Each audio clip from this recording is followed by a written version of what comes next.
Assalamualaikum warahmatullahi wabarakatuh. Apa khabar semua? Alhamdulillah. Syukur Alhamdulillah. Hari ini kita dipertemukan dengan hari Isnin. Hari Isnin ini merupakan hari pertama bagi setiap minggu, bagi kebanyakan negeri. Ada yang dia bercuti pada hari Jumaat dan hari Sabtu. Maka hari Ahad itu adalah hari pertama bagi setiap minggu. Okey, tak mengapa. Yang penting Alhamdulillah kita masih dihidupkan oleh Allah untuk menikmati segala nikmat yang Allah sediakan untuk kita. Allah ni dia tak minta pun dia bagi. Apatah lagi kalau kita minta, Allah pasti bagi. Dan bila Allah bagi, Allah suruh kita syukur.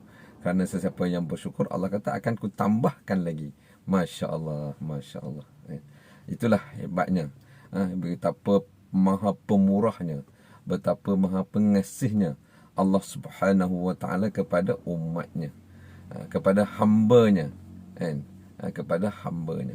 Jadi kita sebagai manusia, sebagai hamba Allah, kita kenalah mempertingkatkan keimanan kita, ketakwaan kita kepada Allah Subhanahu wa taala. Takwa bermaksud takut, kan? Takutlah kita kepada Allah. Bila dikatakan takut ni sepatutnya bukan kita lari, tetapi kita kena menghampiri kepada Allah Subhanahu Wa Taala. Kalau kita takut pada harimau, kita lari. Tapi kalau kita takut kepada Allah, kita kena pergi hampir lagi dengan menghampirkan diri kita kepada Allah Subhanahu Wa Taala. Baik. Pagi ni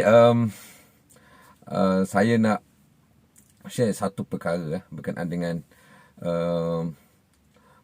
dengan kita rasa down, kita rasa tak bersemangat, kita rasa macam tak bermaya, kan? Tak bermaya, kan? Kenapa kadang-kadang kita rasa, kenapa kita rasa macam tu, kan?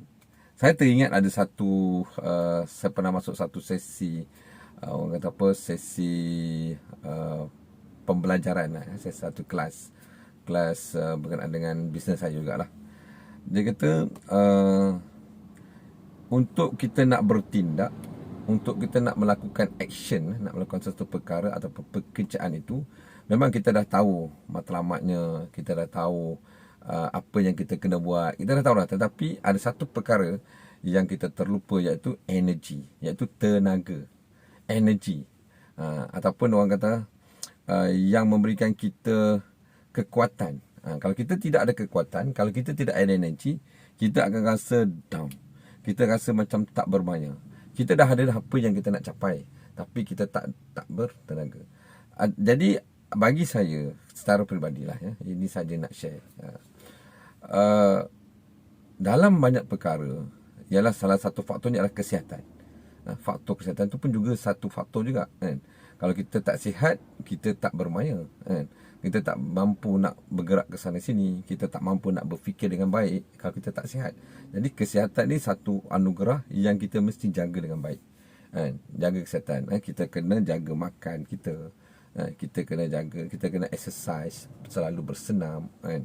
Supaya kita sentiasa, itu dari sudut fizikalnya, kesihatan fizikalnya. Di masa yang sama juga, ramai yang mengatakan bahawa yang paling penting ialah dalaman, spiritual, kekuatan dalaman. Kalau kita tidak mempunyai kekuatan dalaman, kita akan lemah juga. Jadi bagaimana kita nak memupuk supaya kita ada kekuatan dalaman, spiritual kita, kan? Antara perkara yang penting ialah, yang sangat-sangat penting untuk ada semangat ini pada setiap hari, supaya kita sentiasa bertenaga, sentiasa energetik, ialah menjaga hubungan kita dengan Allah Subhanahu Wa Taala. Itu yang paling penting. Cuba tuan-tuan bayangkan, cuba tuan-tuan tengok, begini keadaannya. Kita bangun subuh, paling bagus kita bangun sebelum azan subuh. Maknanya sebelum masuk waktu subuh. Mungkin kita bangun setengah jam awal ke, sejam awal ke. Yang penting sebelum subuh. Kita mandi, kemudian kita solat sunat, kan? Solat sunat solat sunat wuduk ke. Kalau kita ada masa yang panjang, kita buat solat tahajud ke, kan? Kita buatlah apa-apa solat yang kita boleh, yang kita sempat. Kalau kita bangun awal, kita boleh buat banyak rakaat, banyak solat yang kita boleh buat, solat hajatnya, solat taubatnya. Tapi kalau kita bangun tu dah dekat nak masuk waktu subuh, maknanya kita bangun sebelum subuh, lepas mandi dan sebagainya, kita persiapkan diri untuk solat subuh berjemaah di surau ataupun di masjid. Bila azan subuh, lepas azan kita disunatkan untuk mendirikan 2 rakaat solat sunat sebelum subuh. Kan kita bangun awal, kita sempatlah buat solat sunat sebelum subuh, kemudian kita solat subuh berjemaah. Okey, apa fadilatnya kalau kita dapat solat sunat solat sunat sebelum subuh? Allah kata, aku beri kamu memberi ganjaran kepada kamu seperti dia bagi harta itu sepenuh isi dunia. Maknanya kita mendapat, orang kata kalau nak kata orang tu kaya, inilah dia. Orang yang kaya ialah mereka yang memiliki seluruh isi dunia. Itulah orang yang mendirikan solat sunat sebelum subuh. Kemudian bila kita solat fardu subuh berjemaah, kita diberi ganjaran seolah-olah mendirikan solat sepanjang malam. Kalau kita solat isyak berjemaah, diberikan ganjaran seolah-olah kita mendirikan solat separuh malam. Sebab tu penting 2 solat ni. Ganjarannya amat besar. Okey. Jadi pastikan kita bangun awal dan dengan permulaan yang awal ni, insya-Allah apabila kita menjaga hubungan kita yang baik dengan Allah SWT, Allah akan berikan kita satu kekuatan, satu energi untuk kita melakukan apa sahaja program kita pada hari itu, dan insya-Allah segala urusan kita itu akan dipermudahkan oleh Allah SWT. Jadi sebab itulah sebelum kita memulakan setiap hari, tak kiralah hari apa pun, kita mulakan dengan 2 benda ni, iaitu solat sunat sebelum subuh dan solat subuh berjemaah. Okey, kemudian habis tu kita baca Quran ataupun kita baca maksurat kan. Jadi ini amalan yang orang kata yang sepatutnya kita lakukan setiap pagi. Lepas tu kita solat sunat duha ataupun solat solat Isra' kan. Solat terbit matahari tu. Solat sunat sebelum duha. Lepas subuh dia ada satu solat terbit matahari. Selalunya waktu solat Isra' ni dia panggil Isra', saya pun kurang pasti, tuan-tuan boleh betulkan kalau tersalah kan. Solat sunat sebelum solat duha. Kita buat solat sunat tu. Kemudian kita solat duha. Kalau kita tak sempat nak buat semua sebab ramai yang rushing nak pergi ke pejabat.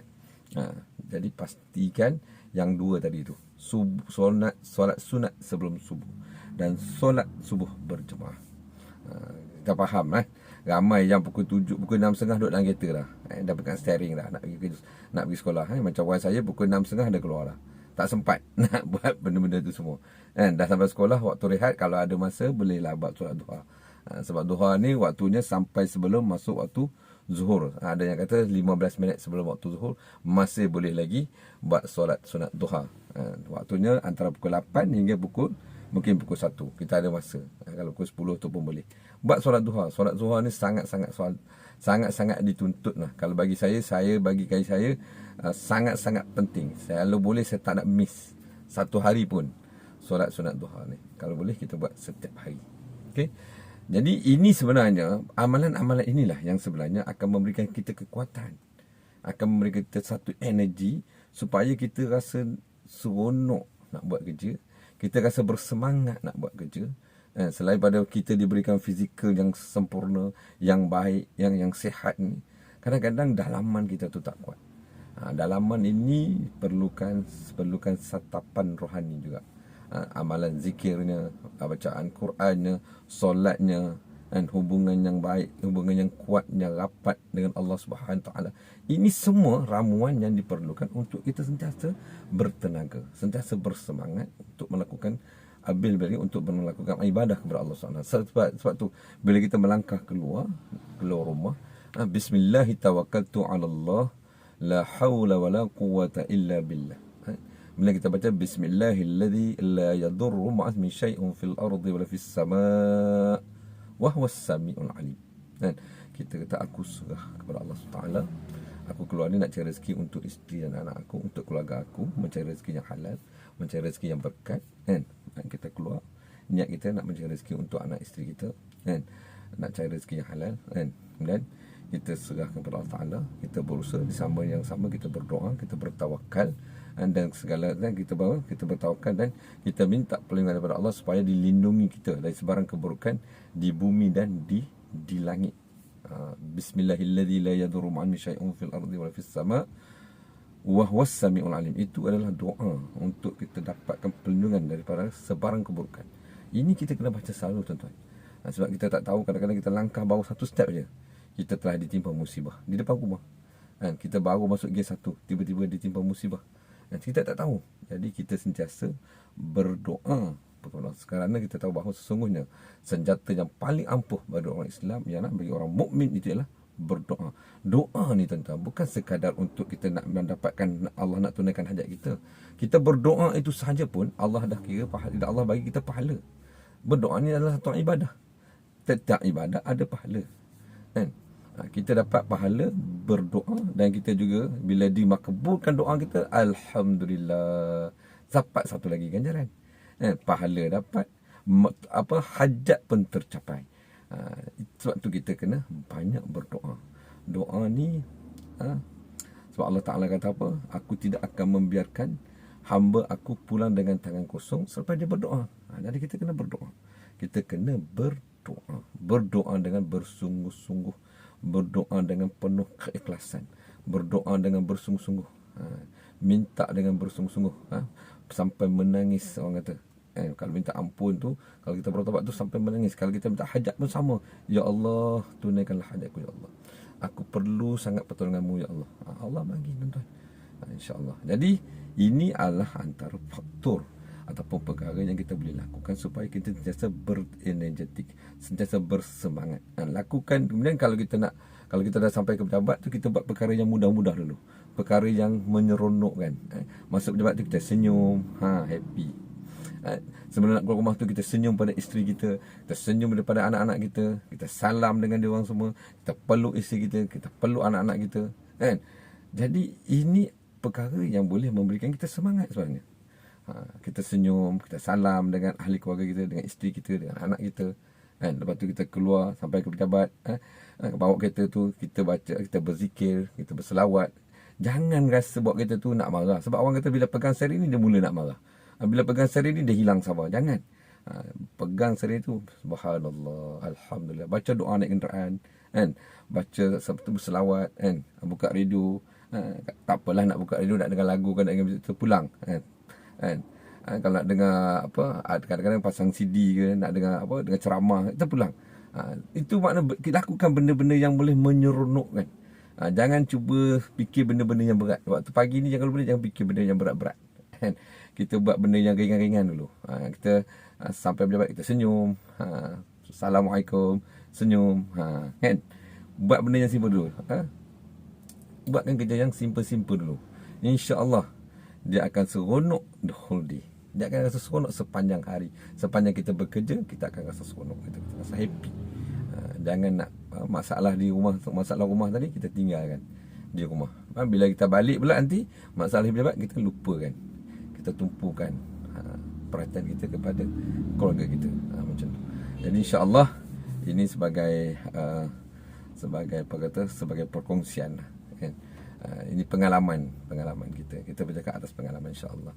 Jadi yang mana baik tu tuan-tuan boleh ambil, yang mana kurang baik, yang kurang bagus tu boleh lupakan. Jadi saya minta ampun dan maaf kepada Allah Subhanahu Taala jika ada tersalah dan silap. Saya juga minta ampun dan maaf kepada tuan-tuan yang sedang menonton video ini.